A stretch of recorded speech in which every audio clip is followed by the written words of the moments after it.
It is a Tuesday. We are here. It is Big Trouble Little Podcast, episode 241. Yeah. I'm Joe Dub. Yeah. I'm Andy. I'm Zach. I'm Chaz. We're all depressed here. I'm not depressed. I'm not depressed. So. I'm fucking inspired. Same. I was motivated. I cleaned and shit. I wiped my ass today. After watching this movie? Today? Today. I didn't say anything that isn't true. I did, in fact, wipe my ass today. So, multiple times, in fact. So, as opposed to other days where you may not? Well, that wasn't said. That's just inferred. Yeah, exactly. Mm. This is the banter part of our show. We banter before we talk about the movie. Yeah, we just have fun around here. We're talking about Hara-kiri. There we go. Hara-kiri. Yeah. You didn't say Hara-kiri, so at least it's okay. Well, Hara-kiri, it's a fun time. People kill themselves. Yeah, so we're watching. We watched this movie, and we are going to talk about it. So, as usual, Andy, I'm going to let you start off, but I want to hear what you guys have to say about this movie before I get into my opinion. So, this movie sucks. I know. Okay. This is yet another Jitageki, another period film. Last week we watched Seven Samurai, which is popularly considered to be like, oh, it's the best samurai movie. It's the best Japanese movie. It's the best movie. And I really wanted to watch it back to back with this and say nothing about this until now. This movie is definitely one of the best samurai movies, one of the best period movies, one of the best Japanese movies ever made, but no one ever talks about it. It kind of flies in the face of what Seven Samurai is all about. This is an outrageously unfair comparison, but I'm going to say it anyway because I was thinking about how to bring this up, and this is the only thing I arrived at. Kurosawa was making Seven Samurai and a bunch of stuff similar to it, and it was big and grand and epic, and it was the most expensive movie made in Japan up to that point. People looked at Kurosawa the way that people look at like Michael Bay now. So he just makes stupid movies about big, dumb, stupid samurai fights. And yeah, there's a lot of extra stuff going on in Seven Samurai, which we discussed last week. Go listen to that episode if you want to hear what we talked about with Seven Samurai. But Hara-kiri it's still Jitageki, but it's much more personal, drama-based story. That's not to say it doesn't get bloody, because it certainly gets bloody. But yeah, there was more blood in this than Seven Samurai. Oh, for sure, yeah. Just quickly, like, and I know Christopher Nolan is later on in the world compared to this movie, but it like unfolds like a Christopher Nolan movie. Like, you get this one story, and then you get the backstory, and you're just like, what the fuck? That man is of some acquaintance to me, and you're like, oh, so he did know this guy, and then the story just gets worse and worse. And you're like, oh my god, Really? I mean, you asshole! That is a stretch. That is so much more. Yeah, this movie's a roller coaster, right? I put fuck around and find out the movie because the first 10 minutes of me watching it, I was like, this really is fuck around and find out. And then I was like, oh my god, this is fuck around and find out, because they were like a dick to the guy, and it turned out he like ruined this other guy's entire life, and he was like, I'm kill some bitches. No, it gets more and more, like it builds and builds, because they're ready to strike him down the moment he walks in the front door. So like, this is another freaking beggar. He's coming here. He just wants us to give him some money so he'll leave. I'm sick of this shit. So he tells him the story. Hey, someone else came here. He was begging for money, we think. He said he wanted to commit ritual suicide. And we said, fine, do it. And then we did it in like a really heinous, fucked up way that really exploited the guy's sense of Bushido and honor and all this other stuff. And made it so that he died a horrible death. But it's also honorable. So are you sure you want to do this? And he's like, well, yeah, I'm still down. And they say, okay, well, we're just gonna like run up on this guy and kill him if he gives us any sass, basically. And then they just about do. He says, well, hang on, let me tell you my story. And then he tells them his story, and they're definitely gonna kill this guy. They says, hang on. And then he says, "Oh, also, I made your 3 best warriors look like idiots." I was like, "Now they're definitely gonna kill this guy." Yeah. Keeps adding on. That's what I was gonna bring up before he goes to his whole story thing, and it actually comes to a crux. It really seems like he's gonna go through it, and they're like, "All right," they finally believe him, and then he starts asking for the guy to be the person to behead him, which is like you get to choose your executioner, and he asks for the 3 guys, and they're like, "Oh, these guys are sick. Well, we don't know. Oh, this is unexpected. Okay." And then he gets all weird. He's like, "Oh, what a coincidence!" All 3 men are sick. Yeah. And then you How go strange. Tatsuya Nakadai laugh. He's so great. Yeah. I fucking love Nakadai. He's the main guy. He the 2 of you that watched Yojimbo back when we watched Yojimbo, he is the bad guy with the revolver. He's he's one of the boss's sons. He comes back into town halfway through the movie. He's got the revolver. That's Tatsuya Nakadai, just with a shaven face. Oh shit! Okay, cool. Seemed familiar. I got And also, he's the star of next week's movie as well. So look forward to that. nice. Good.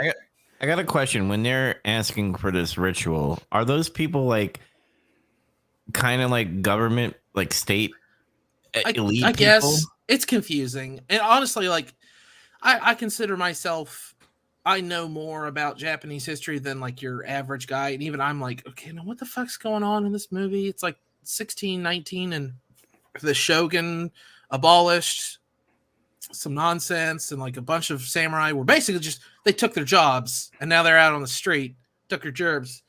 And this movie, again, another juxtaposition to Seven Samurai. Seven Samurai takes place when the whole nation's just at like nonstop war. Sengoku period. And Hara-kiri takes place in Edo. a period of peace. The Edo period, correct. Edo took over, they abolished all the other houses, and it caused them to all not have fucking jobs and shit. Mm-hmm. So they're all looking for work, and everyone's desperate. I tell you what, though, those people made me fucking angry about them, especially the part. I know we always jump around in our stuff, but like when they bring the kid home to the main character and his wife's home and stuff, and lay him down, they're like laughing, smirking, and like throw the sword on the top of the dead body. I was like, I hope this motherfucker kills at least fucking 10 of them. Okay, since you said that, I was going to bring it up at some point. Okay, normally when I'm watching a movie, I can just watch it and I don't say anything out loud. This is one of those movies where I talk to the screen. Yeah. Like, Yeah. we got into the story and I realized, like, as it was playing out what was going to... I was like, nuh-uh. Nuh-uh. And then whenever he threw the sword down on the guy, I was like, that son of a bitch, he must die.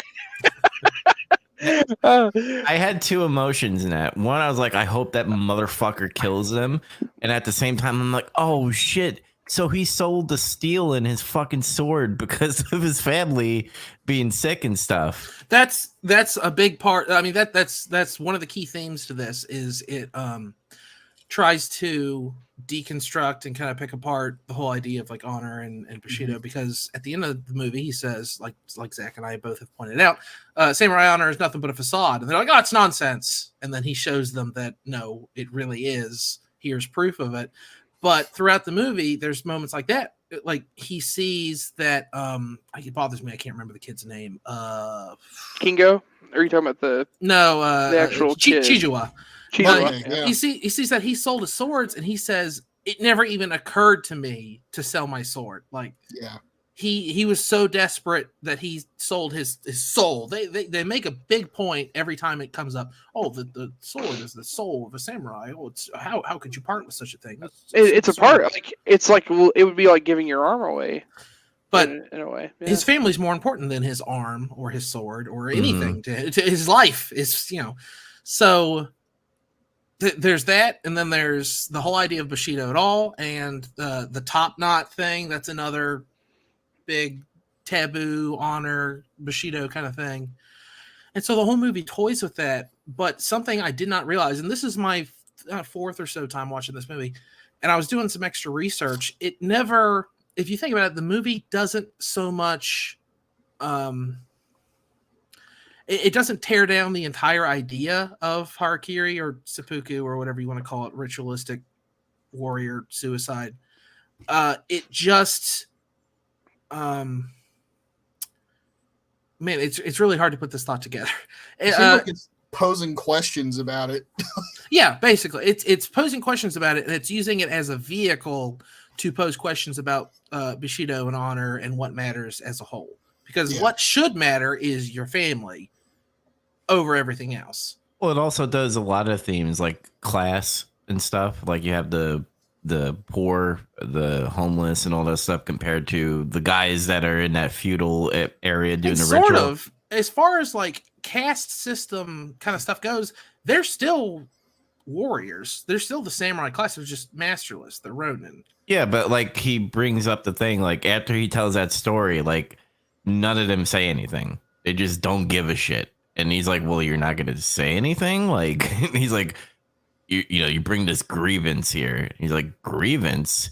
Like, again, that's me, like Chaz said, yelling at the screen, go fuck yourself. Exactly like, right. Like, you know, if nothing else, this film will elicit some kind of an emotional response if you pay any attention at all. Oh, yeah. Well, and the whole facade thing sticks too, because if there's any semblance of honor still left for the house EE that ends up, you know, killing the protagonist in this, at the very end, what does the current head or the temporary head while their master is gone decide? He decides to say, nope, those men didn't die of dishonor. They died of illness, and make those two men go kill themselves. And he didn't learn anything. That's still what matters is honor and saving face. He literally proved the guy's point by doing that. Yep. He literally proved honor's a facade because he's just going to lie to protect it, to pretend. I didn't know or not if this mattered. It just seemed like it did, but they didn't explain it. But at the beginning of the end of the movie, it begins and ends the same way, which is kind of a cool thing too, with the close-up shot of the armor that's at the shrine, which I can't remember if that is a specific entity, like is it supposed to represent? It's their red armor of it's their family armor, valor or something. Okay, I don't remember. Yeah. Well, I didn't know they say that, and it's kind of like, who cares? But also, like, it's kind of important. I didn't know with like specifically the way they had the hair and there was horns, if it was supposed to represent some type of deity or something too. Maybe. Honestly, this movie is deep with like Japanese history Bushido bullshit, and like I said, like I know kind of a lot, but every time I've watched this movie, another couple years has gone by in my life, and I've learned more. And every time I watch it, like there's a deeper appreciation of what the hell's going on. Like even on the second watching, like already knowing how the movie ends, it's just so satisfying every step of the way. He's so patient with the way that he leads them along and just drip feeds them the information. It's so cool. I love it. Yeah. Also, every time I watch this movie, I spend weeks going, "Oh," as a way of saying, "Oh, is that so?" That the sick kid was a doll, right? Because at some point, yeah. I was gonna say, man, he's doing a perfect, like almost dead body. Oh no, they actually got a child with a severe fever. Just no. They were like, how much for the dying kid? The actress that played Miho actually got tuberculosis for this role. She actually died. Actually, something interesting that I didn't know about this film. Those are all real swords. Every scene where there's a sword or spear, they're real weapons. Oh, that's cool. Which I guess they're not allowed to do anymore. It's just like on Alec Baldwin's movies. That's right. Got a loaded katana. Whoa! I guess Nakadai was like terrified. Like he was actually terrified during all the fight scenes because even though they're all professionals, they're all wielding real weapons against him. Well, he didn't look terrified. Yeah, he just kind of looked like pissed off. God damn it, why did I put myself in this fucking situation? It felt... I still think he did it on purpose. I think he did go there to ritualistically kill himself. Yeah. It's just he didn't do it the way they thought he was going to. Mm-hmm. Well, except he did, actually. I guess he did. He wanted to go out in a blaze of glory, I think. Yeah. No, you definitely nailed it. He definitely didn't do it the way they thought that he was going to, but he still had every intention of dying. He had nothing else to live for. He still commits Hara-kiri at the very end. Yeah, they just shoot him at the same time. Yeah, they just shoot him as well. Right. Like, That's the point. It just occurred to me, like, oh, he really does kill himself. Yeah. Yeah. No, Like, he was he gonna fully die intended. anyway, like- Well, I I think think that's the thing. He fully intended on dying there. He just was going to take down as much as he could. He wanted to teach them a lesson. It's unfortunate that he lives in a time where, oh man, if you could only record this and put the body cam on and upload this shit, people would take down the House of EE. But I mean, again, they're able to clean up all the shit. Is Andy's camera freeze? Uh-oh. Andy went. He's in the full burnt vortex toast. mode. He's Oh no. the vibrations. He's gone. He's in the Matrix. Bye, our fallen friend. There you are. You're I back. don't know what happened. Yeah, you're back. You froze for a second. Yeah, You went it full did pull me. freezy. So Andy, I think you're right. I think he was going there to kill himself. I think at some point, like, I think he was trying to see what they were thinking too. Like, that's why, like, after he did the story and after he's like, okay, what do you guys have to say for yourself of this, of killing, letting this kid kill himself with his bamboo sword and That's stuff. fucked. Yeah, dude, that fucking scene, man. That seems hard to watch. It is hard. It's hard to watch, and it was confusing because it was in the beginning. Because you're just like, is he trying to be a fake samurai? Like, is he trying to like? Exactly right. Yeah. See, what's funny when they set all that up is they don't actually say it's a bamboo sword. They just kind of sell it like it's a really dull sword, like it's a shitty sword, like he didn't take care of it or something. Then you find out later it was a bamboo sword. Like, what the hell? I thought he said it. Inspecting it, they do say something to that effect. Yeah, before he dies, yeah, they very clearly note that, and they say it's bamboo, and then they, like, because of that, they point out that they know his sword's fake. Like, they lay all the cards on the table and say, yeah, like, again, fuck around and find out. Like, yep, we caught you, you son of a bitch, trying to pull a con on us. Nuh-uh. Nope, you can kill yourself right here. The shittiest way to die. Just fucking, and of course he goes through with the balls to go through it. It's rough. I love it. He grabs the little table and smashes it. He's like, fuck it, I'll do it then. Yeah. Dude, that showdown in the fucking field was awesome. I love that scene. Where he's like saying about the wind and shit. I was like, wind. Yeah. Yeah, that was really cool. I also really like the fake out where he's like, I took the first two guys top knots, but for the third guy, and then the story starts telling, and it makes you think that he had to kill him. And he's like, that's why it was exceptionally difficult to get just his top knot. It's like, oh yeah, what a badass. Yeah. So what's really cool about that too, and it ties more into why the whole honor facade thing is there. You know, so many of these people had to become Ronin and are struggling, but at the same time, there are many of them that didn't see war. So he is actually, like, the main character is someone who actually had to fight in war. He understands more than just, oh, I'm following this way because I was told to follow this way. I've actually, yeah, he's actually had to fight in castle sieges. He's had to fight in war. Yeah, so mastering swordplay without combat is like mastering swimming on dry land. Such a good line. Exactly. So he's talking about these men that are making all of these claims to their honor and everything, and they've not actually experienced anything to earn to say they live by those rules. And that's the whole theme anyway. It is a facade. These are men that are literally just wearing the robes and pretending that they're samurai. Like, they still are, but in the same sense of, well, they've not been through the battle. It's the equivalent of someone that would, like, give civilians shit because they're in the military, but it turns out they're in the National Guard and they were stationed somewhere else. They didn't fight at all, but they made everyone think like they almost earned a goddamn Purple Heart or some shit. They're one of these genome soldiers that did all the VR training. They haven't been to combat like Solid Snake has. Yeah. Yes, exactly. Yeah. By the way, this is a sidebar. I think it'd be a really funny thing. One of my goals in life is to be that 70-year-old man that's in McDonald's and just like giving every young person that walks in a bunch of shit. And for no reason, I'm going to wear my grandfather's Vietnam War veteran hat. And I'm not going to explain it. I'm just going to be wearing a bunch of Vietnam vet stuff. And I'm waiting for people to question it. Like, I mean, are you like 150? How did you fight in that war? I thought you were going to say your dream was to become a genome soldier. I'm like, oh no, I mean, I want realistic dreams. I mean, that would be great, but I don't know if I'm going to live long enough to get to that. That's a whole there's like 3 phases. I'd have to be frozen, maybe cloned. It's a whole thing. Yeah. You pull Wesley Snipes, you commit a crime and get frozen for a while. Demolition Man, yeah. Stupid. But dude, fucking it's a slow this Slow movie burn. it's a really slow burn, but it's fucking good. It's one of those Like good slow burns. It's like a cigar. Mhm. You enjoy it. yeah, it's not like one of those slow burns where you're just like, that's it. What the fuck? But I have to admit this.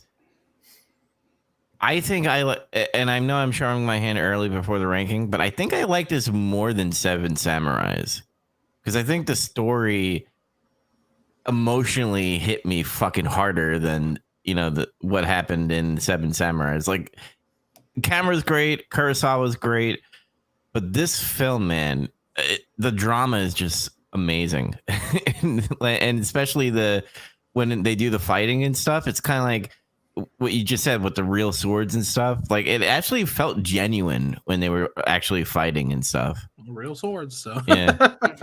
Makes sense. That's another neat thing about this movie. There's actually very little combat in the movie. Like, comparatively, like most of this movie is set in a setting where you're literally just watching them sit, and talk. That is the vast majority of this movie, but it still gets you because there's a lot of tension behind what's being said. it's just And drama. A duel, a little more drama, huge fucking fight. Credits. Yeah. Pretty And much. it's really good. I think one thing to criticize on, which again, I really like this movie, so it's not saying that I don't. I felt like the movie intentionally, did what it did to hold its cards and lay things out the way it did. When they get to the point where he's telling the story, and I understand they do need to put enough time on it because they want you to be upset about what happens with the family, but I do feel like it does take a little long to get through all of that. It's almost like, again, it's not and maybe that's the whole point of it. It's supposed to be that way, but they drag out some of it to the point that it's like, oh, okay, I get it. Let's go. What happens? Stop! It hurt. It's painful to watch. Like, you're sitting here just watching 2 people just lay there and just die slowly, and you're just watching it. But I think that's the point. Yeah, I was right. Dubsy. Yeah, I was just gonna say, because Chaz just brought it up. It's the point, literally, because you know how many times they're just like, "Are you done?" And he's like, "Yeah, I'm done." No. But then he's like, "No, I'm not done." Wait. Yeah. Wait. Yeah. I when I chose this movie, I knew from a long way out. I was like, I'm gonna choose samurai movies. Okay, Seven Samurai, Hara-kiri, and some other shit. I don't know, because those two, those were always set. But when I was thinking about having chosen this movie, that's what I remembered. I remembered, look, this movie's great. It's got a good twist. It's got a huge fight at the end. They're all gonna like this movie. We're gonna have a lot to talk about. But I do remember, man, it really draws out the nonsense in the middle, especially after he has told them that he cut off the guy's top knots. Like, I expected, like, bam, fight, but no, there's still like a little bit of bullshit there. And I thought, okay, so this movie's not perfect. We'll have something to nitpick. And sure enough, you guys brought it up apropos of, I didn't have to say anything. But watching it this time, I was like, wait, was I wrong? And what I mean by that is I kind of like reveled in it this time, like knowing what was coming, but not quite getting like, it reminded me a lot of the more recent films that Tarantino has made, because they all have like obnoxiously long pregnant pauses in it where you're like really on the edge of your seat and you know that like some violence is probably about to happen, but you're not certain. Mhm. And I really got that a lot from the movie this time. But maybe, again, I've seen it a few times now. Mhm. So I don't know. I don't know. I don't know how much of that is like my personal bullshit getting mixed up and trying to be objective. I mean, I think this movie seems like it would benefit from watching multiple times too. Like, you would appreciate it more the more you watch because of details. Like, something, for instance, I noticed second time around, I picked up on it immediately, but it didn't mean anything to me until after I'd heard it, and I thought, oh, going back and seeing that now, I could definitely see how that would impact me even more. The kid that goes and initially ends up dying a gruesome death from the wooden sword. like looking at his character, he is like all kinds of disheveled, and he has like these terribly dark eyes. Like he looks rough. Like he's not just coming there to like simply say, "Oh, I'm just gonna die." Like he he looks like rough as shit. He looks like 10 pounds of shit in a 5 pound bag, right? Like There it is. it's really easy to not like really pay too much attention to it, but then when you know why he looks that way, it hits that much harder.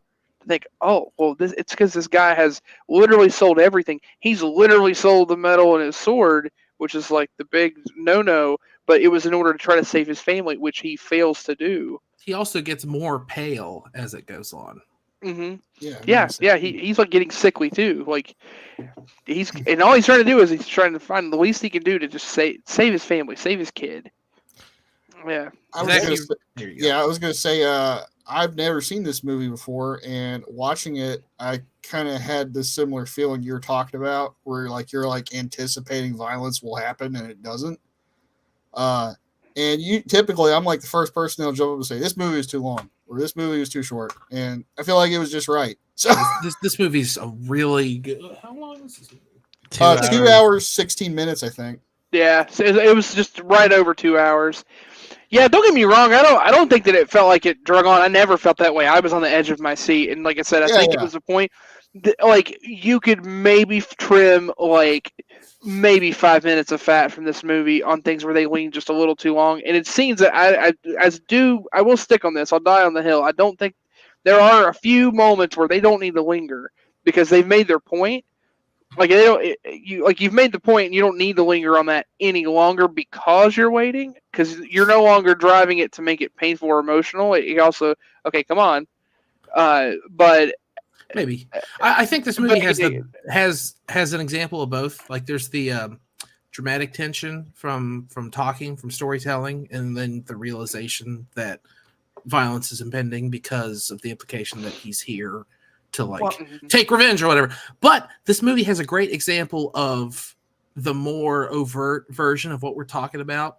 When he dispatches the first of the three, assholes who are responsible for this whole thing, he's following him down the alleyway, and he can hear his feet on the gravel. So the guy like goes around the corner and then gets ready with his sword.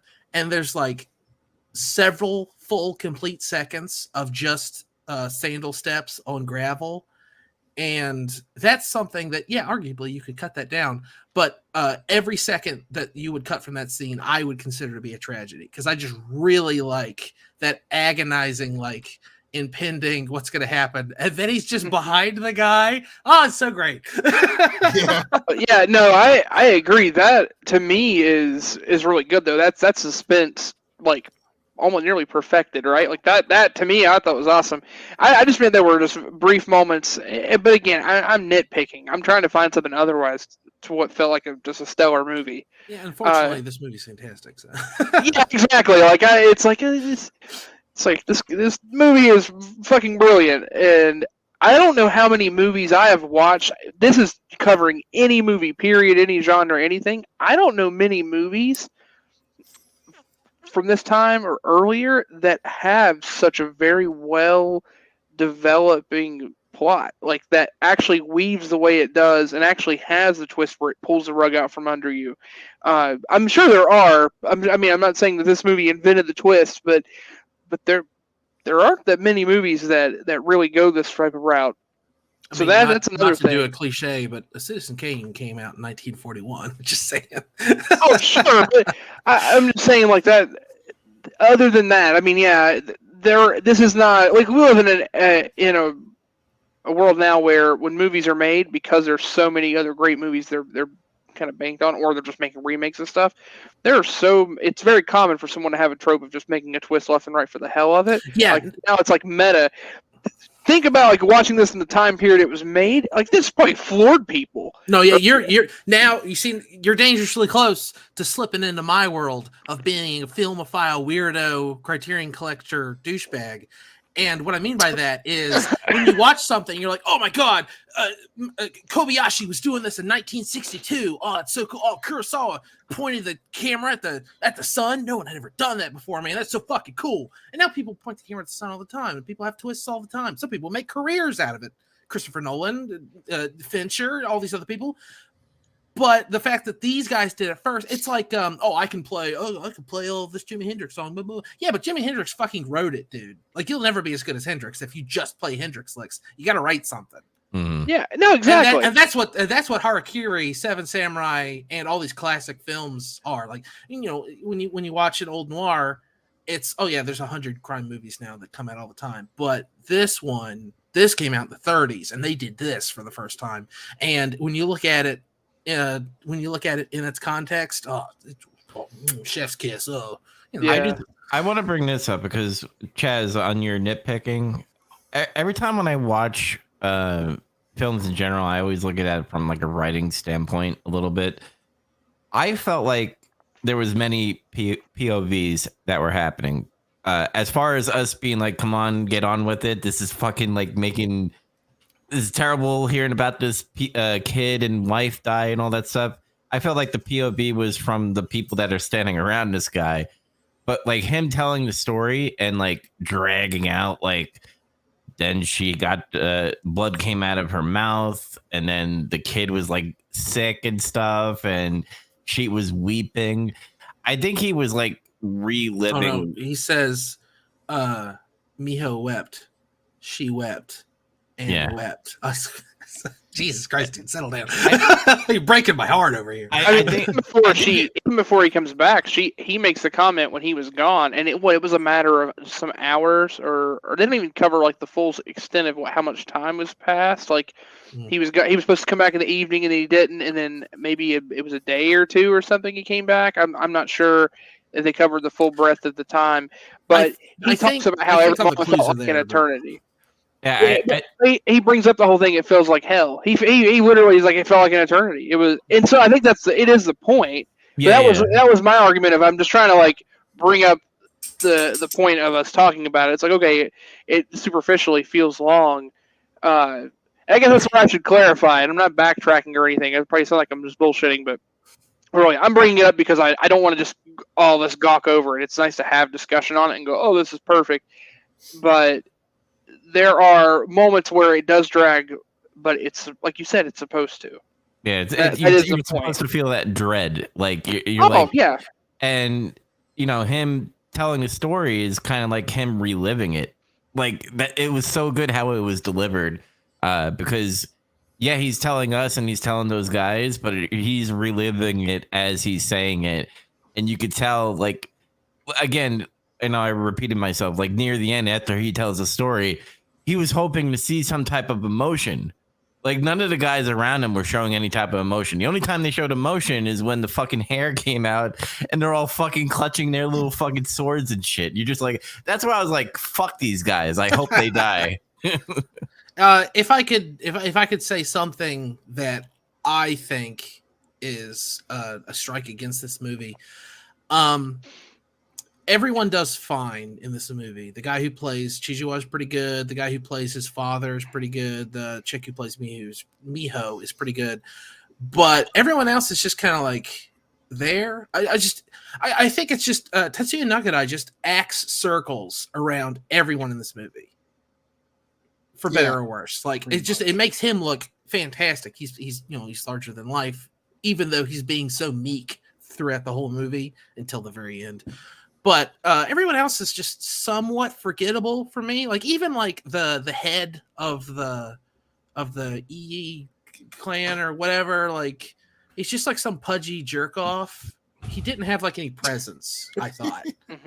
And even the other sword guy, like the main sword, the guy he has a duel with is the one that comes the closest to being memorable for me, because I can picture his face, and he like had kind of an attitude when they were dropping off the body, like you said. But other than that, everyone else in the movie is just kind of there to prop up Sugumo, Nakadai's character. Yeah, so they're all that's the closest I can come to being like, oh, maybe this movie's not flawless. Well, I wonder if that was also intentional too, though. Generic I'm looking into it. Like, yeah, it actually is to make a point of people who play the facade of honor actually don't stick out at all. It's like. Yeah. I watched a lot of Rick and Morty recently, but it makes me think of that thing where, I noticed that your characteristics are different, so you thought I'd give you a nickname like Stripe, but no, you're just a rat. It's like you're just special to rats. mean Maybe nothing to should me, have yeah. yeah, you mean nothing to me. Maybe you should have done more to impress me instead of rats.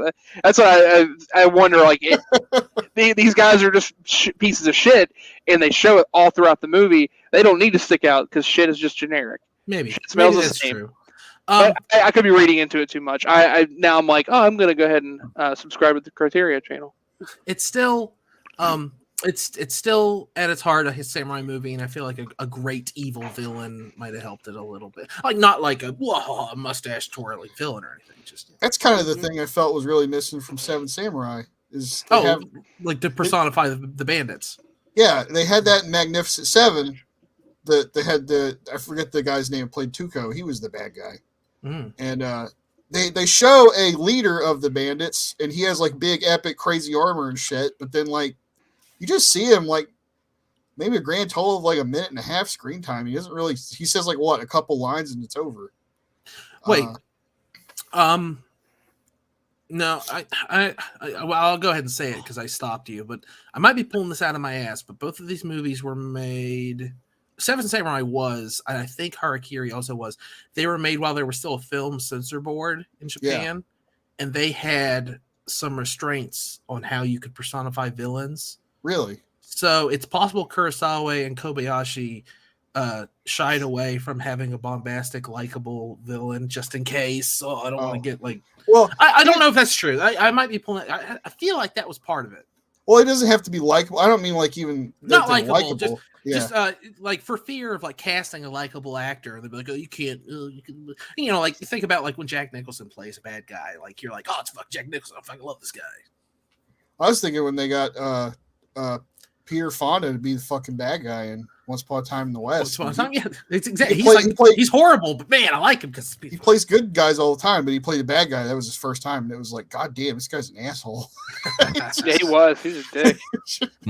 But yeah, I don't know. I think it's good to have a guy that can draw the ire, especially in a story like that. And I guess the leader of that little clan house there was enough. It was better than nothing. No, yeah, you're right. It's just like I said, it's everyone. But you're right. He was just a pudgy fucking loser who didn't do anything. Loser, yeah. Like at the end, he's just like staring at the wall. He's like, he's just what the fuck there. am I gonna do? Oh my god. My honor. Yeah. It's good enough. It gets the story by, and the movie's fan-fucking-tastic. But, you know, if I was looking for something to improve, I might have cast, like, someone more memorable there. Well, that brings me to this point. Did you know that Takashi Miike remade this movie in 2011?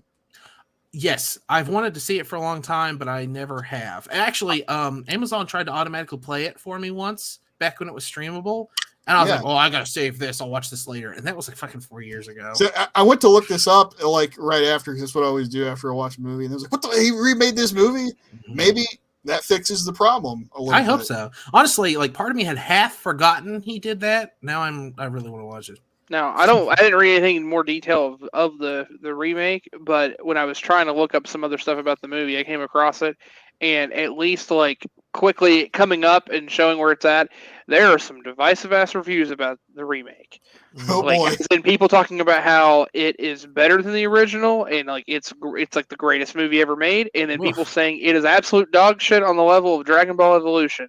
Oh boy! Anytime a movie is compared to that, I'm like, oh, that sounds bad.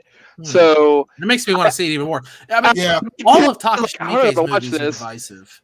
They're all polarizing. He's fucking crazy. Yeah, I love it. I don't know, a movie about suicide and tradition. I don't know how that would be controversial at all. I don't know. I heard they're doing it in Canada. I'm sorry. But speaking of filmmakers, I did want to just bring up briefly, like everyone knows who Kurosawa is, and they love him, and so do I. Kobayashi, Masaki Kobayashi, he's also fantastic. Like, if you guys like this movie, he made another samurai movie, Samurai Rebellion. I had to make sure I was going to say the right one because it's very similar to another movie he did not direct. It's like a Capcom game. Yeah, I mean, it does sound like. But Samurai Rebellion has some of the same themes, and it stars Toshiro Mifune. Ooh. So it is also good. However, HaraKiri manages to be better. But he also directed. He was a lot like Kurosawa in that he was like all over the place. Like the two of them and Kinosuke something. a director I don't know a whole lot about. And a couple other guys, they were all like best buds because they were like the auteurs of Japanese filmmaking. But he made famously The Human Condition, which is 574 minutes long.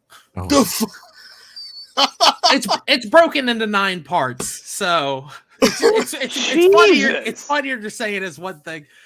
It's based on a novel about a Japanese serviceman serving in Manchuria during the Second World War, and it starts in like 1934, like before what's that bridge? I can't remember. Like right before the war starts with China, and then the final chapter ends right as Russia is like coming into Manchuria, which is 1945. And it is extremely good and extremely brutal to watch. Like, if you guys think parts of HaraKiri are heartbreaking, The Human Condition is fucking soul shattering. But it's also really good. But he made that before this, and he hadn't quite honed his skill entirely yet. But it's fantastic. It also has Tetsuya Nakadai as the lead, so of course I like that as well. But then he also makes Quiet On. He made this. It's a horror. It's a horror movie. It's 4 horror movies. He made this too. Like, the dude's all over the place. And he also made a movie called I Will Buy You. It's literally just about guys who recruit baseball players. Oh, okay. So the guy's got range. The guy's got range. I Will Buy You is okay. Honestly, the best movie in this box set, this is the Eclipse box set from Criterion that has 4 of his movies in it. There's a movie called The Inheritance. As it sounds, some rich patriarch from some family dies, and it's about his kids squabbling over who gets the money, sort of. Movie's great. It's such a good drama. So my point is, people don't talk about him enough. He's a great filmmaker in his own right. He's got a lot of range, and whenever he directed Nakadai, he knocked it out of the park. I fucking love those guys. But I just wanted to gush a bit about the director of this movie, because I could have gushed about Kurosawa too, but everyone knows who that is. No one knows who Kobayashi is. Yeah, I might want to look at Criterion and maybe pick up some of his movies and stuff. But I just wanted to bring up one last point about this movie. The ending, when he's like going through the fucking building and shit and like falling over walls, and just like more men just keep on showing up. It had like a very comedic feel to it a little bit. It's choreographed, right? Like, I don't know this for a fact, but it feels, parts of it feel like a ballet, because like everyone advances simultaneously. Mm-hmm. And like he's spinning around, like it feels like a choreographed ballet in parts. Yeah, it feels like West Side Story type of stuff. But I mean, I have nothing else to say about this movie. My final thoughts is that I loved this slow burn movie where you just get one story, just like, oh, who's this kid? And then you're just like, oh no, like what happened? Oh shit, that's terrible. As the movie goes on, it's more and more, oh fuck. Yeah. But you know, like I said, I showed my hand already. This is my favorite movie. So I highly recommend it. I mean, I usually go second, but obviously I love this movie. I love this movie with like a feverish passion. This is one of my favorite movies to show people because, like I said, no one knows who Kobayashi is. No one knows who Tetsuya Nakadai is except as the bad guy and Yojimbo. And no one knows this movie, and they really should. This movie should be talked about just as much as Seven Samurai. It's not fair. Mm-hmm. Zach, what about you? Yeah, great movie. I really liked it. Like the slow burn of enjoying a Japanese cigar of a movie. And yeah, Nakadai is awesome. I when I was watching, I was like, that guy looks familiar. I feel like I've seen him before. It was Yojimbo, and he was cool. He was cool in Yojimbo as well. Yes, big time. He's cool in everything. I'm here to tell you. So far, so good. Yeah, it's 2 for 2. But yeah, I'll probably check out some more of this guy's movies later. Besides didn't you say we're watching another one of his? We're not watching another movie from Kobayashi, but we are watching another Tetsuya Nakadai movie. Well, we're watching 2 more. He's in Ron as well. Oh, yeah. Okay. Well, yeah, I recommend it, for sure. All right, Chaz, what about you? I can take it or leave it. No, I definitely recommend. This movie is awesome. I was thinking of the meme of that the guy that looks at the butterfly. It's like, is this a perfect movie? But no, really, this movie is fantastic. I don't even know if I just recommend it to someone who's into samurai movies. I just recommend this for just any generic movie goer. Like, this movie is so good. You paraphrased what Ebert said about this movie, and that is that samurai movies, like westerns, don't only have to be used to tell genre stories. It can be used as a vehicle to tell greater drama, and this is the best example of that. Yeah, best example I've seen. It's a fantastic movie. So yeah, highly recommend. I want to bring this up too because I had to rent this on Amazon. I couldn't find it in C's. The remake was only in the C's, so I was like, "Fuck, I gotta get it on Amazon." The tags for this movie is international drama, downbeat, sad, depression. The Amazon, it's so weird. It's like they try to use words to sum up the movie's feel. What the fuck is that? And they're not the only ones that do that either. But I noticed they were the first ones to really start trying to do it. Yeah. So, Andy, what's the next movie? Next week we're gonna watch some. Now we watched 2 absolute classic bangers, and next week I'm gonna get a little self-indulgent. Cool. Sword of Doom is not. It still has like a Criterion release, and it's still a big deal, and all the movie's so good. It's got Tetsuya Nakadai in it. Sword of Doom is even closer to an anime than anything we've seen so far. Right. It's got some big dumb action in it. It's got some like big dumb evil in it. It's just a good old time, and it's Tetsuya Nakadai at his most violent Nakadai. I think you guys are really gonna like it. All right. Since you said that, it does remind me one final bit. No, I'll move on. I forgot to mention it earlier. I texted this too. I thought it was funny. Now, I watched this movie, and the next day, all of anime made more sense. Absolutely. But like really though, the house that anime built, this is definitely one of the foundational bricks. Like the way of pulling the rug out from under someone with like a twist and then another twist or something. Yeah, definitely there. All anime is like one part HaraKiri, one part Lone Wolf and Cub, and then some ink and paint. Just a little more color here, and yeah, that makes a lot of sense. It's funny. We don't have to discuss the contents of what we said in Messenger, but we talked about game journalists being stupid, and you brought up about just going to the backyard and committing the ritual and stuff. And I was like, what the fuck? I hadn't watched it yet. I literally told the entire premise of the movie. That's why I was like, that's a 200 IQ meme future. That's a joke for future dubs. Here he is. Yeah, I finally got it, and I was like, holy shit, damn. You're welcome. Yeah. I Cody answered your ass. Yes, you did, indeed. So remember, guys, watch Sword of Doom, and then we will come back here and talk about it. Now we're going to go into the last word where we talk about what the hell we've been playing, watching, or doing, and all that stuff. But before we do that, let's hear something from Randy Savage.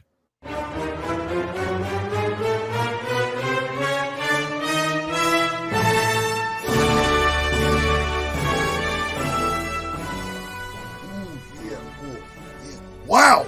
Oh! Somebody put a microphone in front of me. You know what that means, brother. Yeah. I've heard all about this podcasting thing. I think I've been on it a time or two myself, I believe. It's a little intergalactic for me, a little out there, but that's okay, brother. Yeah. Because on Getting Some Color, you can relive moments, me and my glory, and my moment of glory. Before the yellow and red Brutus, you know who I'm talking about, brother. Yeah, the guy who was backstabbing, hot dogging, grandstanding. Forget all about him. You can see the Macho Man in his glory days, or you can hear people talking about it at least. You can watch, too. But hey, that's not what's important. The devil's in the details. Sometimes the details aren't important. Sometimes they are. These details, they're a little bit important. You can get some color bi-weekly Thursdays, 10 p.m. Eastern. Be there or not, as they say. Wow! Wow, man, freak out, yeah!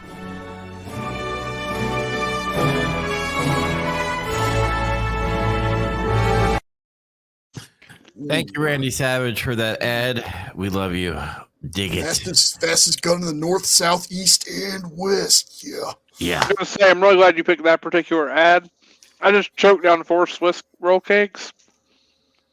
So now 4?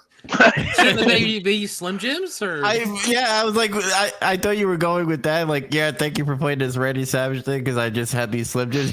You just fucking forget Swiss roll. That was the longer of the ad, so I had enough time to eat all 4. Yeah. Yeah. My heart hurts now, though. By the way, if you haven't watched or listened to our latest Getting Some Color, it was fucking a doozy. We talked about ECW, the night we crossed the line, whatever the fucking name it was. The night the line was crossed, and they crossed the line. They crossed the line indeed. So go listen to that because we had a fucking ball. Diarrhea is typically not an adjective, but that night it was. Yes.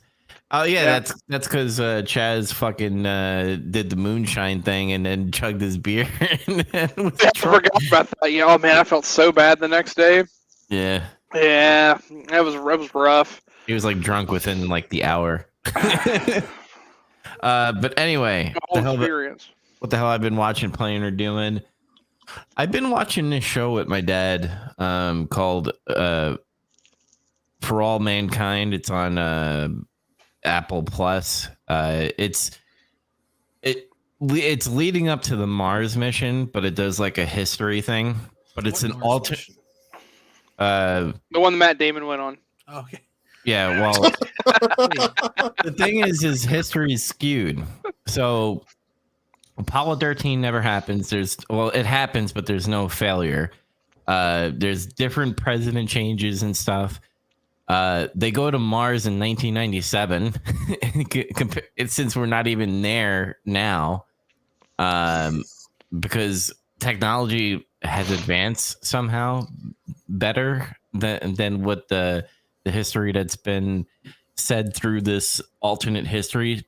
But it's really interesting because there's like moon bases and stuff, but like in this universe, the Russians beat America to the moon. America never made it to the moon first. That's bullshit. Yeah. I mean, they beat us to space anyway, so I mean, it makes sense. And Russia and America build moon bases. Yeah, they build moon bases on the moon with nuclear weapons. It's the 90s? That was the 60s. Jesus Christ. What the fuck? Oh, this shit sounds outrageous. They didn't just land on the moon. They were like, nah, we're just going full ham when we get there. They fucking said, forget that Antarctic treaty. Fucking put in a vodka distillery immediately, and they were just like, we're not leaving. Yeah, they have like nuclear bombs. There's fucking M16s in the fucking moon and shit. It's wild. It wouldn't work though. It worked in this show. It's bullshit. It's fake. The moon They is must be fake. using them like in a vacuum or something. Space is not real. Vacuum rounds. The Earth is flat. But I watch that. I also watch Rabbit Hole. That's the Kiefer Sutherland show. It had like 8 episodes on Paramount Plus. It was good. It's what you would think. It's called Rabbit Hole. Just for like a recap, his mind is all effed up where he sees every possibility that could happen, like every situation. And there's like government conspiracy going on. And it's so much to talk about. I just go watch it. It's a big rabbit hole if you want to get into that stuff. Gaming wise, I only dabbled in the NHL because it's on Game Pass, and thank God I don't buy these games anymore. It's so bullshit as far as like sports games. But I got the new Zelda. Can't wait to play it because there's so much shit to do in it. Thank God I don't buy these bullshit games anymore. So anyway, I bought this game. Yes, but I actually bought a game that's complete. That's true. It's a yeah. full game. It's finished. Yeah, I mean, I to be fair, I assumed when he said buying games, he meant the cash grab of any like a sports game. I know. I was just being an asshole. I bought the DLC, The Breath of Wild. A lot of people are fucking saying that. It's pissing. Oh, whatever. But other than that, I'm trying to think what else. Yeah, nothing. Oh, I'm watching. I think I talked about this last week. Silo. I watched the next episode on that. I'm not gonna get it. I'm not gonna get into that because there's a lot of shit. Go watch it on Apple. It's good. But that's all I've done. Andy, what about you? I haven't had a lot of free time to like do media type stuff. I'll make it real quick as an aside. I'm stripping wallpaper in one of the rooms of my house so I can paint in there. And the wallpaper was put up in the 90s over top of some wallpaper that was put up in the early 80s over wallpaper that's been there, I think, since the 60s. So, god damn it, it's been a lot of work. But anyway, I did manage to finish Armored Core for Answer. And now I'm very passionate about picking up other Armored Core games. And they're all like $100 now. So I think I'm just going to cool my heels a little bit on that and see what happens. I'm hoping the prices come down. I'm hoping I find some at like a yard sale or who knows. Well, how was Armored Core 4 Answer? Man, it's cool. It is a fun game. It still has like that jank we talked about. Yeah. Like, a Japanese game on the 360. But at the end of the game gets real cool, like with like some story stuff, and it has a bit of an Eternal Darkness thing going on where you like beat the game, and then if you start it again and beat it, you get a different ending. And then if you start it again and beat it, you get still a third ending. And I was like, man, that's a lot of work. I'm just going to look it up. And so I did. It sounds like a lot like Nier Automata. Yeah, I mean, that Automata. Nier does that Automata. even more to the nth Automata. degree. This is at least just 3 endings, yeah. Yeah, I've just heard a thing about that game actually, where it's like you have to beat it so many times to, and like it's a Route A and Route B, and then you finally play Route C. And when you do that, they finally do the title drop where they show you, "Hey, you finished the prologue. Now this is the real game." Uh-huh. And it's like, "Oh shit! What the fuck is this?" Like 100 hours playing this, and you're saying I just started? This is Oh, like that's Ghosts really and- funny. Ghosts and Like it's Goblins. nothing like that. It's just Yeah. some big dumb robots fighting some big dumb robots. But Oh, that sounds great. and also like in my spare time I've continued watching the bad seasons of Trailer Park Boys and not playing through it like I was before. There's still some stuff to like in the later seasons, but it's just clearly not as good. I don't know, I've seen it all before, so it's not like I'm learning anything new, but in a way it's just bizarrely interesting to me, like what's changed, because every season reinvents like every character. The way they write that show has always been really entertaining to me, because Yeah. like he's a terrible villain. Oh, okay, he's sober in this season, so he's on their side. Oh, he's drunk again. Okay, now he just wants to live in a tent in the woods. Like it's just every season like does something different with almost every character. It's fascinating to me. I always did find it really humorous, the whole arc with Snoop Dogg.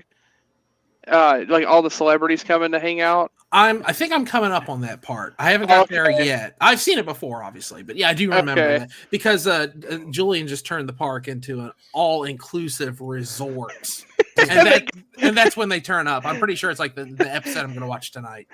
Yeah, they do like some ads and don't realize how they're advertising, and so everybody thinks that it's something else when they can come there, and then they get Tom Arnold and I think it's Tom. Right. Tom Arnold. Yeah, Tom Arnold wants to fuck Ricky's girlfriend. Mhm. He's like, I want to hang out with you, buddy. You're great. And he dresses up as him. Dresses as him, yeah. Yeah, it's fucking weird. I love that show. Me fucking too. But that's all. I beat Armored Core. I watched more Trailer Park Boys. I did housework. Nice. Zach, what about you? Well, my game's slowed down, but I'm looking to pick back up. I finished reading Justice League: Gods and Monsters. It was okay. Okay. It was just okay. The movie's much better than what the book is. The book serves as a prequel to the movie, really. Huh. And like, it's like the writing's decent. The art varies because it's like 6 issues, and 3 of the issues are like single issues to build up each of the new Justice League in this. There's one dedicated to each character. And the art in the main story is like okay. It feels like a guy that's like a C-level artist. Like they're giving him like, all right, here, you kid, you want an assignment, here you go. Which that happens. I'm not going to complain about that happening because it should still happen instead of people just being given like fucking jobs and they're allowed to like fail upwards, like how this society allows for some reason now in like everything. But I moved on though, and I'm reading Spider-Man Invasion of the Spider Slayers, which is it's a story from like the early 90s. I want to say it's somewhere from 90, 92. I know it happens after Maximum Carnage. But Spider-Man is being attacked by random robots trying to murder him, and he doesn't know why yet. Because I'm not that far yet. I'm only halfway through. I have a sneaky suspicion it's Alan Smythe before that was not a character made for the animated series. He was in the books. And his father, I forget his first name, but his Smythe's father was also a character too. If you remember that stuff.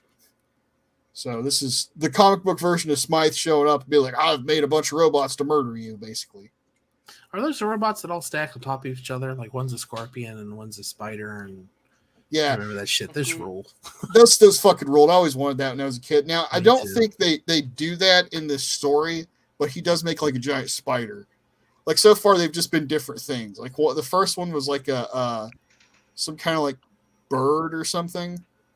Or no, one was like some kind of crazy dog or like a dinosaur, and the other one was a bird, and the third one just looked like an evil version of Iron Man. Okay. And he's like, what? And that's what Spider-Man says. Is that guy like an evil Iron Man? Like, what the hell? And he thought it was a guy in a suit first, which is, I guess, is a fair assumption. It's kind of cool. It's primo 90s artwork. So good. Back when people used to draw everything. But yeah, I'll talk more about it when I finish it. I watched a fuck ton of movies, which is very out of character for me. I watched Guardians of the Galaxy Volume 3 in theaters. It was I good. heard it was good. It was pretty good. It's pretty much like on par with the other ones. I've heard some people say they don't like the second one as much or whatever. I don't know. I That's haven't kinda seen me. the second one. The second one was fine. The first one's one of my favorite comic book movies. People say this third one is about like watching the first one. If you're talking about quality, it felt like a good send off for everybody too. And man, it gets dark sometimes too. I'll give them this. They actually went out of their way to try to do some more stuff that just didn't feel like rote formula kind of thing. Everybody's been criticizing them for the past year or two. Yep. Surprise. People were criticizing them now because they go too dark. Yeah, so I've seen some people get pushing back on that. It's like, God damn it, you guys didn't have to be so mean. Well, that's why I like James Gunn, because he fucking he goes outside the box a lot. That's why I like him. He finds his way. Like he has his own James Gunn-ness about him. He has a signature style. He talks funny. He talks funny. His characters talk funny, but he always manages to wedge in some like actual like kind of heartfelt like moments or something. You get some feels of some kind. Mm-hmm. So I'll always give him credit for that. I watched after I watched Evil Dead Rise, I've been watching all the other Evil Dead movies. Hell yeah. I think I talked about me watching the first one last time, saying it was better than I remembered thinking it was. I just found out that the second Evil Dead was technically a reboot because of fucking rights issues and shit. Yeah. Mm-hmm. He called it Evil Dead 2, but he didn't need to. Yeah, it's literally just a remake. Yeah. I wasn't really aware of that aspect of it, but yeah, I watched Evil Dead 2. It was also very good, very different though too at the same time. The first Evil Dead's more like a straight horror movie almost. And then Army of Darkness. I watched Army of Darkness. That's like a whole other movie. It gets sillier, yeah. It gets even crazier. And I was like criticizing when I was saying, like, oh, none of this stuff makes any sense. Because I'll give Evil Dead 2 this at least, even though they got nuts, he was reloading a shotgun, and that was keeping pace with like reality, where he would fire 2 shells and reload. Not in that movie. It's like he had a Doom double-barreled shotgun in that movie. Yeah, he fucking put in the Konami code. Yeah. It doesn't really matter though, because it's not that kind of a movie where it should matter. Exactly. Yeah, I don't think about it. I like it. I don't like it as much as the other two. I watched Evil Dead 2013. I remember liking it when I watched it. It is different. It's more of a horror movie than the others, but I still like it after watching it. But you want a fun fact? What? The director of that movie did like a indie short movie on YouTube, and they were just like, let's get that guy to do Evil Dead 2013. And, that's rad. And he did well. It's fucking good. I liked it. I thought it was good. I wish it had been a little more silly. Watch this new one. I just like Sam Raimi so much. See, hearing a story like that breaks my heart a little bit. I mean, that's great that they did it for that. It makes me think of, did you guys ever watch the web series Mortal Kombat Legacy? No. Yes, I have. No, so there was like that hype trailer that came out where some person, I think Kevin Tancharoen, I think it's the director, really wanted to make a Mortal Kombat movie. It's like 2009 or 2010, and he really wanted to make a movie, so he did this trailer and tried to make it look really gritty, like Saw. Yeah. Like it's kind of like how the aesthetic of the movie looks, and make everyone like grounded, like realistic characters. Like there's a reason that's actually, somewhat grounded in real life that would make them be the type of like monster they are, or villain or fighter, and it ties into the story. And it's like a 10-11 minute trailer. It's really fucking cool. And then they were like, you know what? You go make a series, and if this works out well enough, we'll let you do the movie. So then he made Legacy, and it's honestly really good. The 2 seasons, and you can find it. It's on HBO Max. They're really good. And then they just didn't let him make a movie. The movie just fell into development hell, and then they made that schlock of a movie a couple of years ago. We actually covered it on the show. Go listen to it. Yeah. The new Evil Dead Rise has a little bit more camp in it than the 2013 does. Not as much as the others, but yeah, it's still there. I also watched Intruder, a 1989 horror slasher movie that's set in a supermarket. And it doesn't sound as silly as you think it is, but they're not just slashing prices anymore. But Sam Raimi and his brother Ted Raimi are in it as characters. It's kind of cool. funny. The guy who's the director, I think they're friends or something like that. I think they were roommates or something at some point. And I think it was like a favor job. He's like, "Hey man, I'm making a movie. Can you act?" He's like, "Yeah, sure, whatever." So he did. And he's in it for a decent bit too. Sam Raimi is. Ted Raimi's just kind of like a side character. I mean, Sam's a side character too, but he gets more screen time. Bruce Campbell also makes an appearance at the end as a cop. But yeah, it's about this everybody's working in the supermarket, and this crazy guy shows up who's the protagonist girl, her old boyfriend who just got out of prison and is forcefully trying to get back with her. She's like, "No, fuck off," and it disrupts everything, and they call the cops. They close the store down because it's 1989 and Walmart's and 24-hour Kroger's and shit didn't exist yet, so stores closed at like 8 or some shit. And they're in there doing all the other stuff to get ready for the next day for like a few hours, and that's when shenanigans happen and people start dropping. And they swerve you. They do swerve you. Good movie. Also watched Cube from 1997. Oh, it's so good. I love that movie. I love the series. Holy shit, I love that movie. Is it the horror movie? Yeah, it's kind of like Canadian Saw.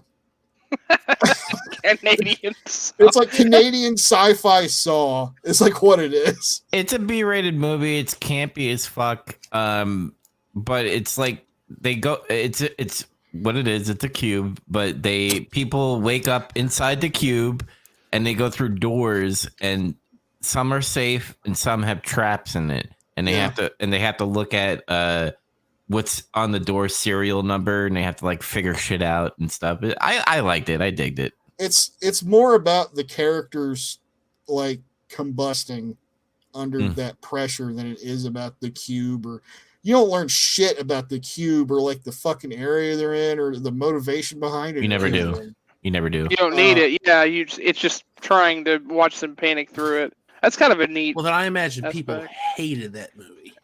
Some people probably did. That wouldn't surprise me, but I thought it was all right. It was okay. Sounds like Dubs loves it. I love those type of movies. I'm stupid when it comes to that. And then I found out there's like 3 or 4 of them. Yeah, listen. Next movie is Cube 2, Hypercube. Hypercube. Yeah. I was like, I have to watch this. It's called Hypercube. And then there's Cube 0, which is a prequel.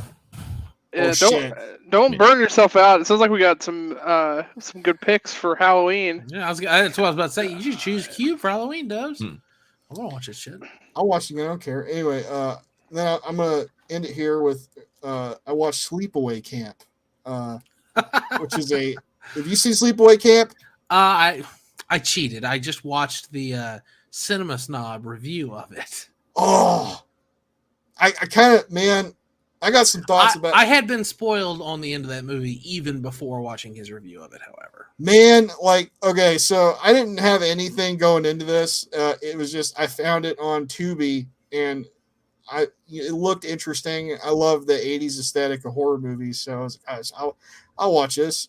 Maybe it's good, maybe it sucks, and it's hard to get too mad about almost 90-minute movies, but like, to me it wasn't that good, and the acting's not that good, but it's weird. I stuck with it, and goddamn, the ending is just crazy. I don't even want to get into it. It kind of like, I almost want to say it's worth watching just to see the ending of it, just to see it all build to that end. I already added it to my list. Oh man, there's a whole discussion you could have about that just based off the ending. But that's now. Yeah, especially now. And some people, and that's a whole other thing too. I don't think it's as controversial as people trying to make it out to be, but whatever. That's the end of everything I did. All right, Chads, what about you? Yeah, so I finally got back on the wagon, and I watched some AEW. Oh, I thought you were going to say you kept watching Boruto or some shit.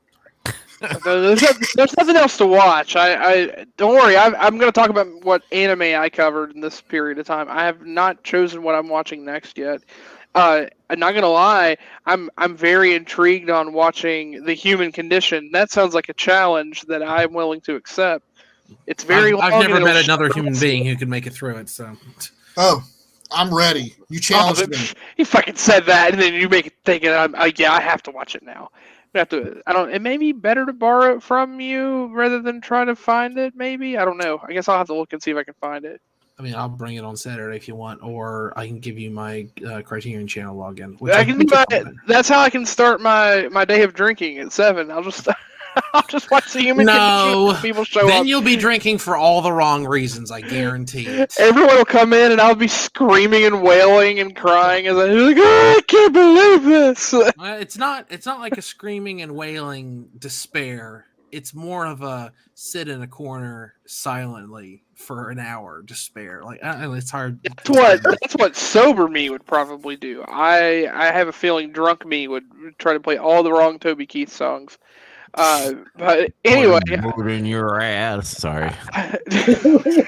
It's the American way. Yeah, I got him. I knew where he was going with that. Something about terrorism. Make you break your heart.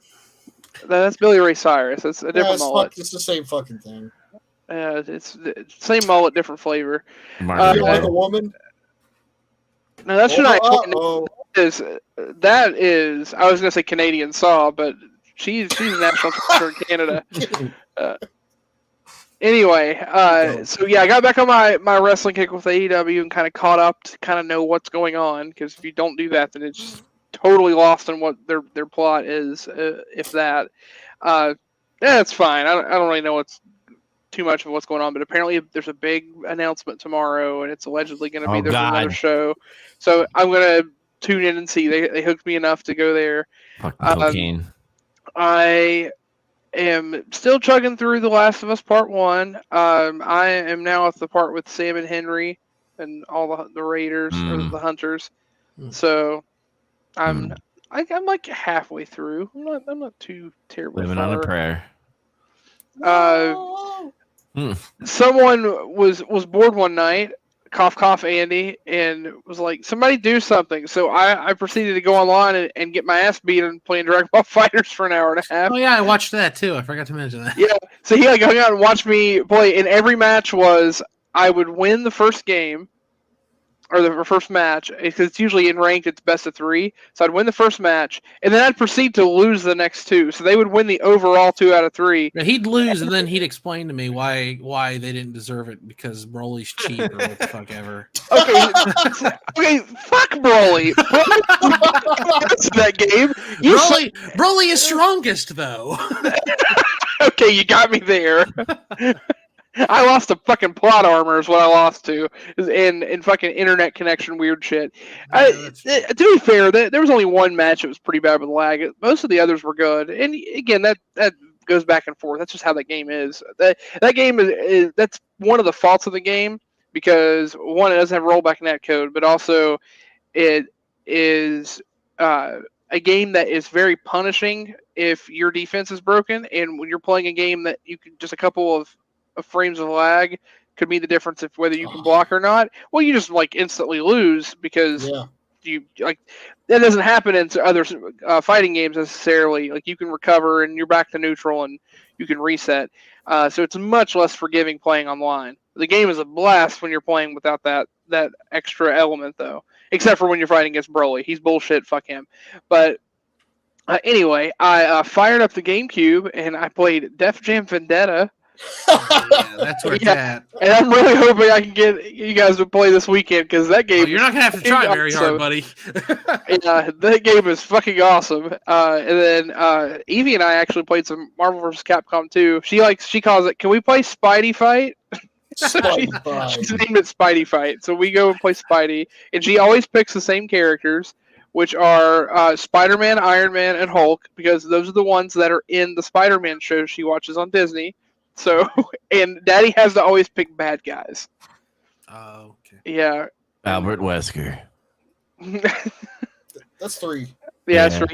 He's not in that, but yeah. But I mean, we have fun. It's a fun time.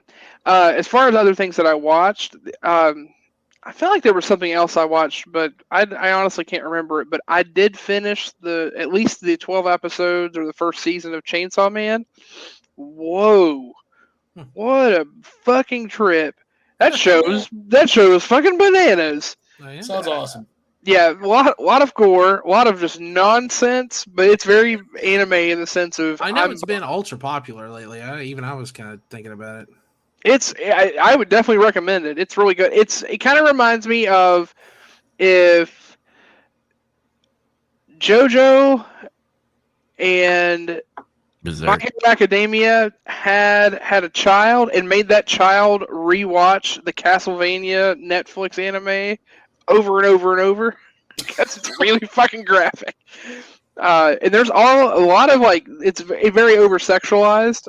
I mean, not, or I guess hyper. I shouldn't say over, but it's funny. Like the character is just so simplistic, and you feel so bad for him. He just had such a bad down on luck life and has now got a chance to fix things. But because of that, he also, and for other reasons, he also just like has no feelings. Like his feelings are very simplistic. He just wants to like touch boobs and eat really good food, and he gets a thrill out of murdering and like shredding people up. He doesn't. I mean, yeah, that makes sense.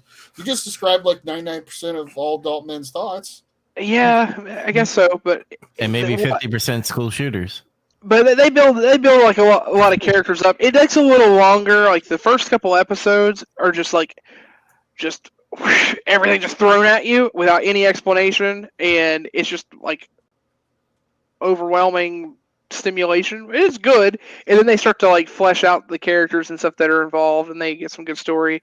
And then they have a character that's probably it was my favorite character, and then of course that character died, and I was very upset. I was like, oh shit. Oh, that was another thing. Like actually, they had a scene that just came out of nowhere, and they just fucking killed everyone. And I was like, whoa, what just happened? But kind like of Red killed. Wedding. It gets pretty fucked up, and then they didn't kill everyone, and then it's explaining the story of like the main like villain in the story. It's like the Gun Devil, and that so you Dubs, you've read the manga, right? I don't Is even that right? only the first volume. Okay, I mean I'm not sure how far that covers, but yeah, Not much. the scene where they cover where like Aki's origin story very briefly, just to explain like his motivation for why he became a devil hunter is so fucking tragic, but just so instantaneous. But I won't ruin it for anyone. But it's rough. But yeah, and I mean, actually, I watched Chainsaw Man, and then immediately, like, I finished it. The next night, I watched HaraKiri, and I was like, there's a little HaraKiri in Chainsaw Man.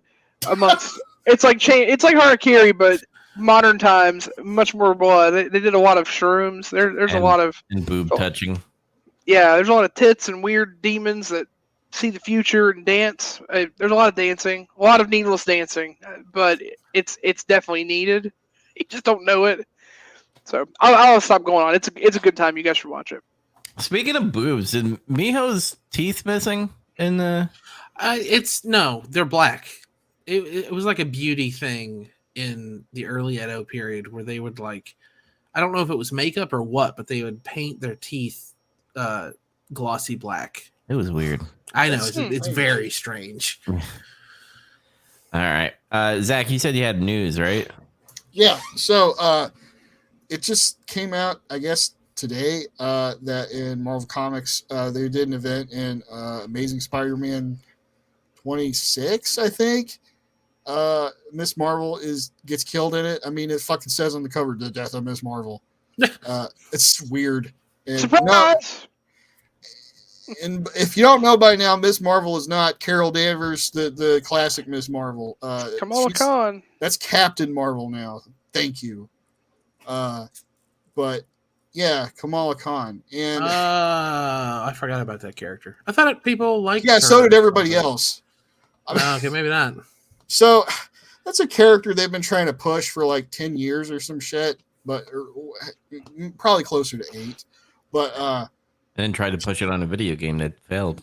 Yeah, she was in Avengers, I remember. That's why I thought, this character must be popular, question mark? No, it's another case where this character is somebody they try to push and make people believe it's popular, and it's not. Which is, ironically, the same thing that happened to Captain Marvel. But, like, I don't know, I have some thoughts about this, because Zeb Wells, who's the current writer for Amazing Spider-Man, had revealed maybe a month ago or so. He's like, man, I'm gonna do something and it's gonna piss a lot of people off. And people were thinking it had something to do with Peter or something. And his run on that book has not been good because it's been kind of retreading old issues people have hated about Spider-Man books since One More Day. The thing where they made Spidey his whole life, his whole marriage, his whole character evolution, basically. Oh, you mean how like they wrote themselves into a corner with Civil War, and then they were like, "Oh, we know how we'll fix it. We'll write a really shitty story to undo all that." Yeah, that was real good. And get rid of the marriage because fucking I forget the name. Joe Quesada. That's right. Joe Quesada said married people are boring. So they did a thing. I just saw HaraKiri and I disagree. Fucking I mean, anybody with a brain would say that, but yeah. They did a thing where like Peter shows up to Mary Jane's place and he's like about to kiss her, and then like out came the door 2 kids and a husband. Yeah, that happened recently too, and it's like, I don't know, they've been doing this whole thing where the previous writer had kind of renewed the spark of like, oh, are they going to get back together after all these years? People have been asking for it forever. And no, because this other guy came in and basically just squashed it. And I don't know. But the thing with Miss Marvel is interesting because I off air we talked about it for a minute. So most people think it's just going to lead to her coming back and being part of like the X-Men sphere to It's comic books, yeah. it's to realign her origin more with like what they did in the MCU, which kind of makes it make more sense with her power set and everything. Yeah. Well, I'm reading kind here. of vague as hell, like in comics. I have the thing here that was talking about it because apparently they also have something set for later in July. It's a one-shot called Fallen Friend that's going to apparently be a feature of her. And then there was a new title that's coming out that's X-Men based in August. It's also tied together.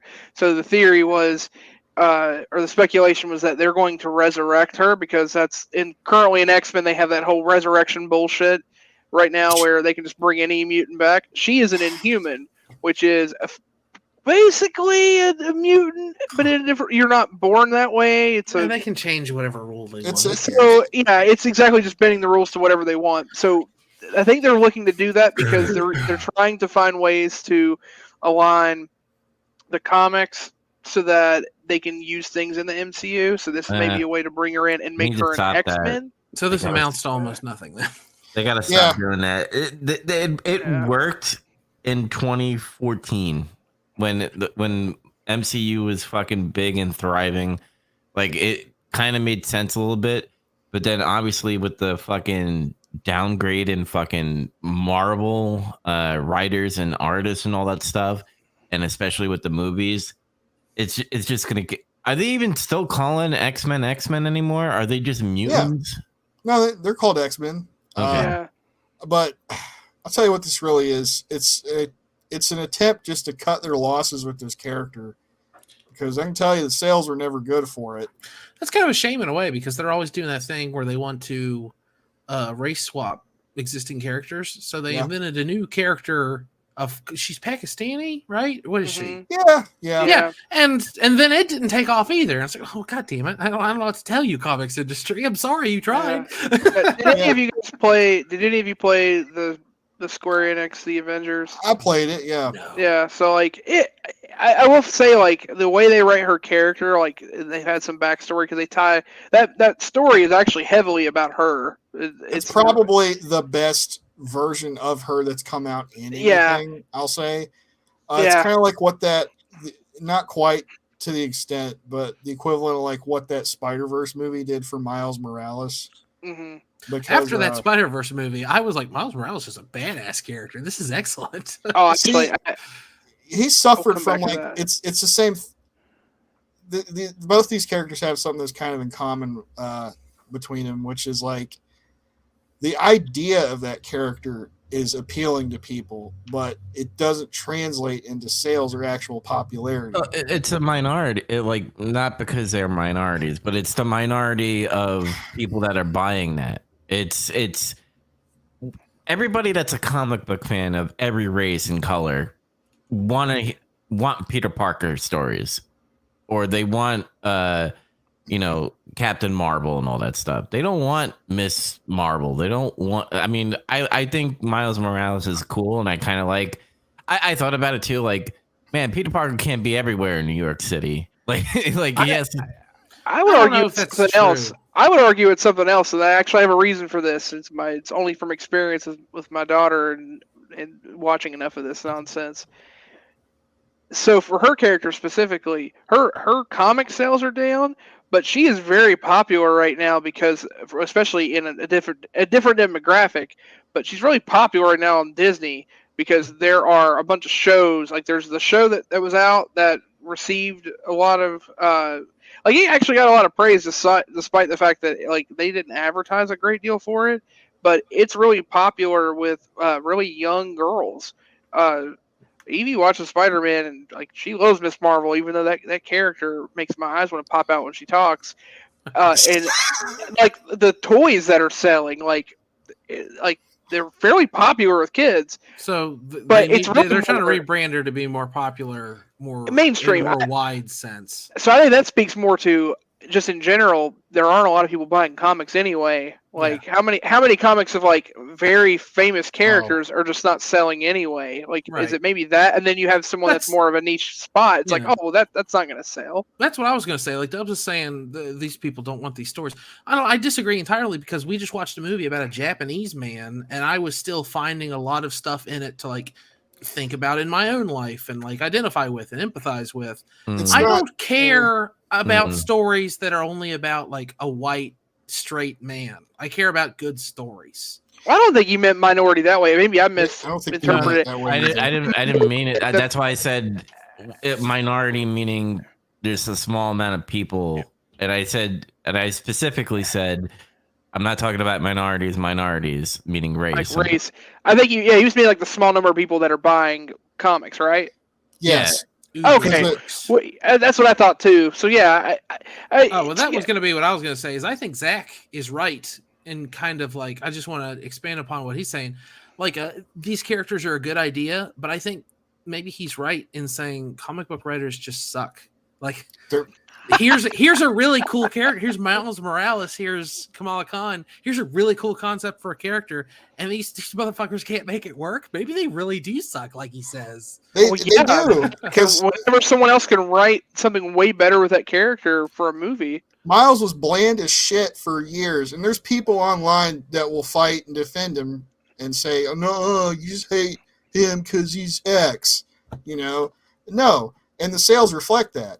Don't get me wrong, the sales have shrank from where they used to be. But when he came about, sales were also much bigger than what they are now. You ready for what's not actually a hot take, even though I'm going to call it a hot take? Because it's just the fucking truth. The best 2 Spider-Man characters that have been written, best 4. I'll say 4. Best 4 Spider-Men that have been written in the last decade have not been in a comic book. It have been from the Spider-Verse movie and the game. Yeah. So each Miles and Peter, like both characters are better. They're more well written in those forms of media. So it just shows. He was really good in the game too. Yeah, just for. He's awesome. Miles. The Miles Morales game is great. I mean, Peter's good too. I wanted to say just so I could remember it, because I'm going to totally forget. But they recently, the Across the Spider-Verse is going to be coming out soon. Mm-hmm. If it's on I don't think it's out yet, right? It comes out. I think it's June 2nd, June 3rd. Okay, so Nike, of course, because they make random partnerships, they have released a version of the Air Jordan 1 that is the Across the Spider-Verse Jordan, and myself and my impulsiveness decided, you know what, I got my money back from buying that weird car, so I definitely bought it. So Yes, I bought some Spider-Man shoes, so they'll be That's here. a good investment.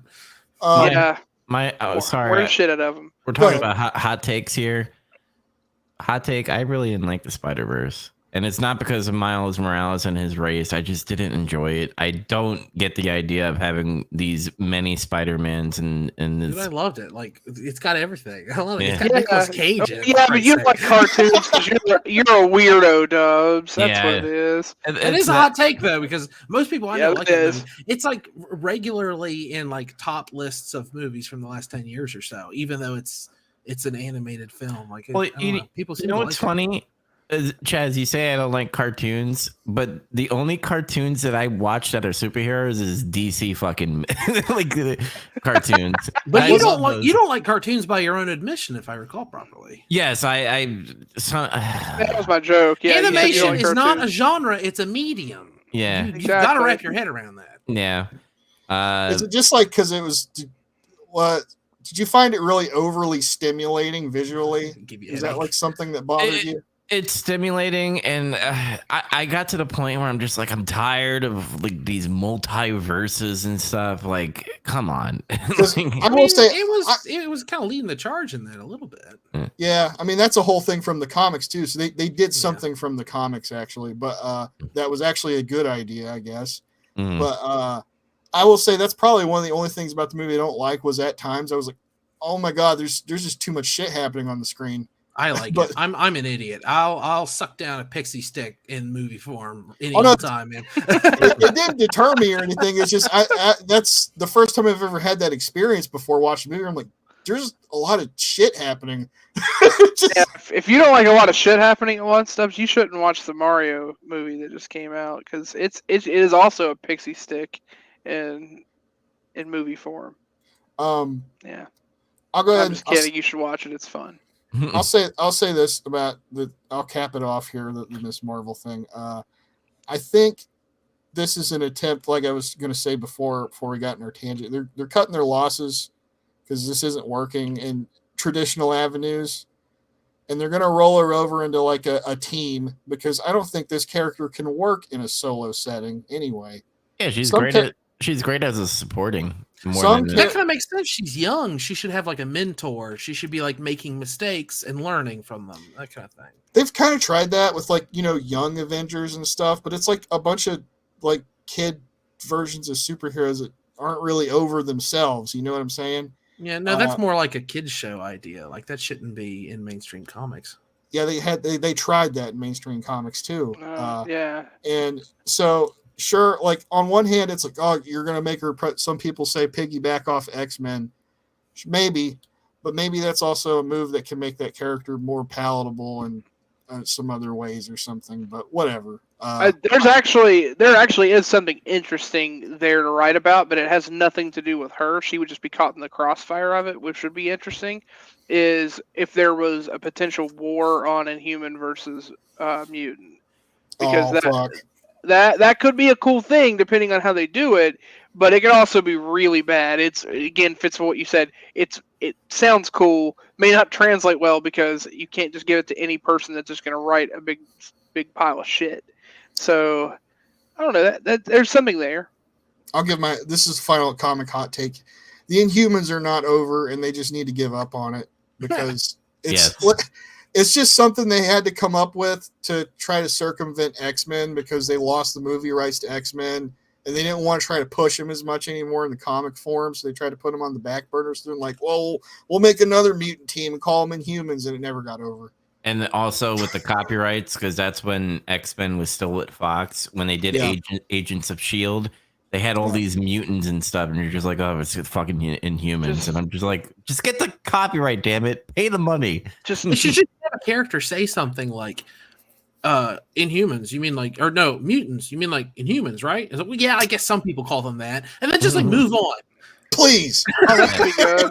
No, I don't. I want them to battle it on, and then I want Namor of all people to show up, and I want him to show that he has like a copy of every other person, and now we have Chuds. And the Inhumans and the mutants have to band together to fight the Chud army. X-Men versus Chuds. That's cool to me. At least they're not fighting the fucking heroes anymore. Oh my god.